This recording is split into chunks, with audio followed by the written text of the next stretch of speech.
Tell us about the Industrialization 4.0 is Oliver Tonby, Chairman of McKinsey Asia. Please welcome Oliver Tonby, talking about Industrialization 4.0. Thank you. Can you hear me? Thank you, Kabir. You were talking about, I must say, that is a lovely voice. I do think you should trademark it and not let anybody copy that. Thank you so much for that introduction. Ladies and gentlemen, hello. My name is Oliver. I am from McKinsey & Company.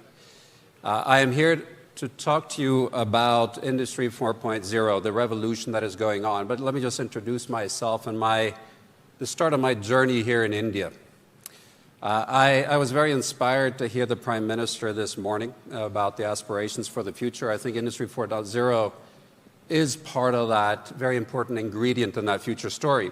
My own story in India started in 2004. Can I just say, how many of you are from Mumbai in this room?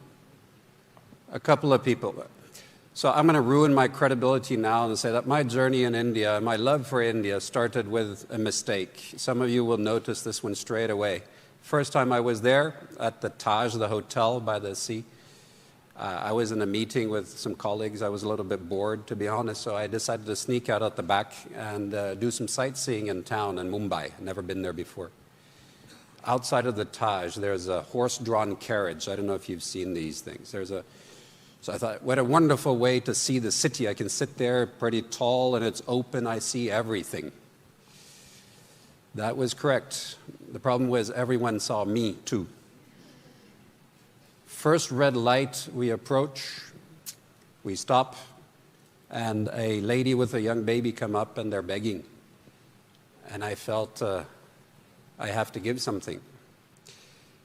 So I gave some money, and pandemonium ensued. 50 people around this carriage, every single red light, same story. I come back to my colleagues and I ask them, by the way, on the way back, my pockets ran out. I started with a pretty thick wad of money. My pockets ran out of money. On the way back, luckily all lights are green. I must admit, I felt like the Maharaja. Everybody waving at me, very happy. I come back, I ask my colleagues, so if you give some money to beggars, how much do you give? Oh, you never give money to beggars. So, okay, if you give money, well, maybe 5 rupee, maybe 10. So my pocket had been full of 100 rupee notes. That was the start of my journey. I loved the chaos of India. I love the dynamism. I love coming here. I've been coming here ever since. I've been in Asia ever since then. What I wanted to talk to you about was Industry 4.0. What is it? Very quick, because many people have very different definitions of this. It's a group of different technologies, and when we combine it, have tremendous potential. It is, on the top there, you see the Internet of Things. It's about the connectivity. We've heard here Facebook, others talk about the connectivity between people. Then we talk about 1 to 2 billion people worldwide. When we talk about connectivity and machines, we're talking about 20, 30, 40 billion machines, pieces of equipment worldwide that we can now connect. We're talking about, down in that corner on the left, advanced analytics. We heard AI. We can now use all of that data. In the past, we used less than 1% of data, typically, that was captured from any particular machine, platform, whatever. We only use 1%. Now we can start using it. We can use it to predict. We can use it to optimize. We talk about robotics and automation. We now have robots that can work alongside people. I've tried to train these robots myself. I am an engineer, but I know very little about robots. We can now train the robots simply to pick up something by doing this. You show it 2 times and the robot has learned. That is now how you program a robot or a cobot, collaborative robot. We can talk about 3D printing and many other things. I think many people here, you know this. I'm going to keep this short. But these are the Industry 4.0 technologies. When you combine them all, the purpose at the bottom, you see the supply chain, is that end-to-end digital thread, and we can use it to optimize across the whole chain. Those are the technologies. What is it in practice? I'm not going to go through and give you many examples. Let me give you a couple. Long ago, 25 years ago, before I joined the firm, I used to work offshore. I used to crawl along those gates there to look for corrosion. I used to, along conveyor belts, I used to go up into flare tips. It's pretty daunting when you're out at sea to do things like that. No more. Now we use drones to do it. Now we can automatically detect the thickness of the metals and check for corrosion and so forth. This completely changes the day-to-day operations of an oil platform. By the way, these are now going to increasingly becoming unmanned, certainly less manned, but eventually unmanned as well. If you go up into that corner, we heard about AI. We can use AI overnight. One retail store can send the data overnight to the back office in India, anywhere from the world. That back office will tell that store the next morning that you should put the wine next to the salmon, and you should reduce the price of the salmon by 10%. That is going to increase sales by so much. You can give detailed, specific instructions through the use of these technologies. Last week, I think it's a cricket stadium, at least that's what I wanted it to be. Last week I met SNS, the chairman from L&T here in India last week. It was just amazing to see and hear. They can sit in their own headquarters, look at all the large projects worldwide. The Motera rebuild, the Motera cricket stadium that is being rebuilt, for example, can zoom in from headquarters and zoom into almost every single cricket seat in the cricket stadium. Can see how much concrete was poured during different times of day and many other parameters. 8,000 pieces of equipment all connected and can see. So these are the real applications of these technologies. Why is it happening? It's happening because data costs have gone down by 95%. It's happening because the costs of all of the RFID tags, the IoT nodes, and what have you have plummeted and so forth. It's happening because in the middle you see the computing power that we have and so forth. So this is why it's happening now. I'm an optimist. I told you I love India for many reasons. I'm also an optimist when it comes to India long term. Why? For many reasons. But if you look, you have the largest or the second largest number of internet subscribers worldwide already, more than 500 million people. In the middle, 8.3 gigabytes of data monthly. That's the highest in the world. That's the highest in the world, more than the US, Europe, pick any country. It's the highest in the world. Korea is up there about 8.2, but highest in the world. And we can go on. There's more than what's on this page. Look at the companies you have. We heard some, the Wipros, the TCSs, the Infosys, the HCLs, and so forth. These are globally relevant companies that play in the tech space, broader tech space.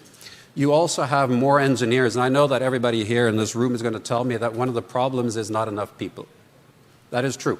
We don't have enough people that understand engineering, data scientists, and so forth. That is correct. That is true everywhere in the world, but in India, you have more than any other place in the world. You have more than any other place in the world. More than 1 million STEM engineers, tech-educated people every single year. And by the way, you combine that with, at least my perception is, which is a very eager work culture. I want to move on, to find new solutions, to innovate, startups coming. And I look at all of that, and that makes me optimistic about the future of India in this space. Now, this isn't happening as fast as it should. Why is that? Let me start on the right-hand side with number 3. We talk about pilot purgatory. When we ask chief executives, we ask top teams, do you have pilots, Industry 4.0 pilots, or whatever they may be? The answer is, of course, absolutely, yes, we do. And most companies have somewhere between 8 and 12. The problem is they get stuck at pilot stage and do not move on to being systematically implemented. Problem number 1. In the middle, it's what I jokingly call keep the CEO happy trap. What is that? And I see it many places. CEO asks, so are we moving forward? Do we have plans? Do we have strategy? Do we have technology? Do we have people? The answer is yes, yes, yes, yes, yes. There's a long list and there are checks against each one of them. But it ends up often being very task or activity oriented, as opposed to value, as opposed to real progress, as opposed to really figuring out where the money is going to come from and how. And then the final one on the left, tools, focus on technology instead of, or you also have to have the people and the capabilities. There are not enough people that understand this. You're going to have to train your own. You have to have a different culture. So these are the three reasons, barriers that we see. Therefore, what to do about it?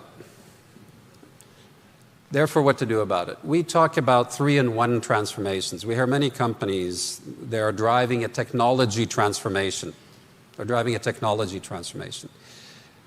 It can mean many different things, but often we see it is not enough. We think about this as having to do 3 transformations in one. 3 transformations in one. Number 1, there's a business. Start with the business transformation. What are the technologies, what are the use cases, that is actually going to create money for me? Prioritize those. What is that business roadmap? So let's talk value as opposed to technology. That's transformation number 1. Number 2 is technology, and here there are many different parts to this. One is we need to create a data lake of some sort. There are considerations around what do I do about cybersecurity and so forth. There are also, we need to change the way we think. And here, McKinsey itself has been on a huge journey over the last 10 years, but thinking about ecosystems.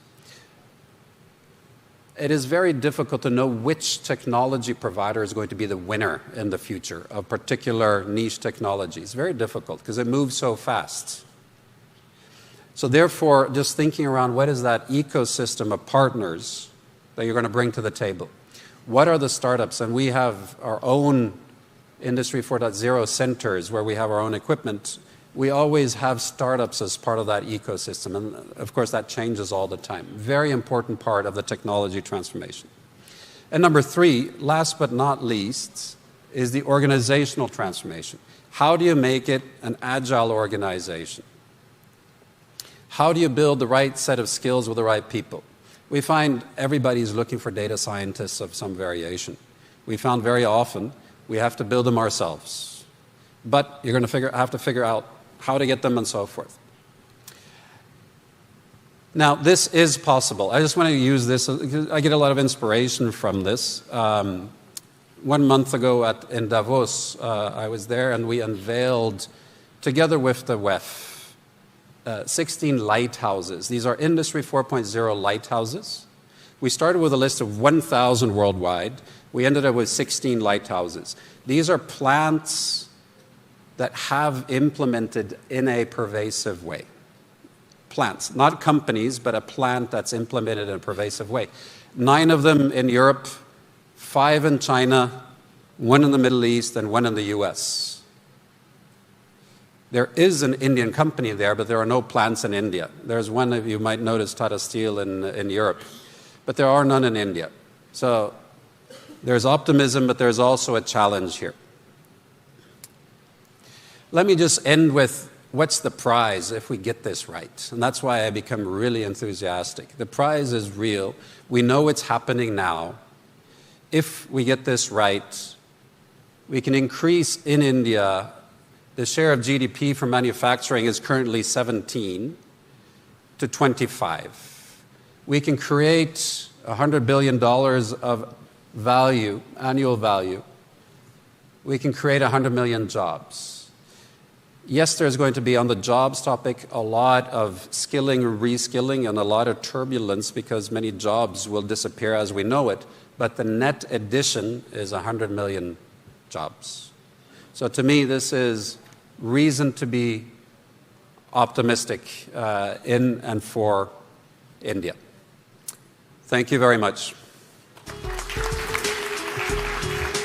Thank you, Mr. Tonby. Thank you very much. The last 3 speakers on fixing the future have in fact given us so much to think about that the head reels. But now we have a very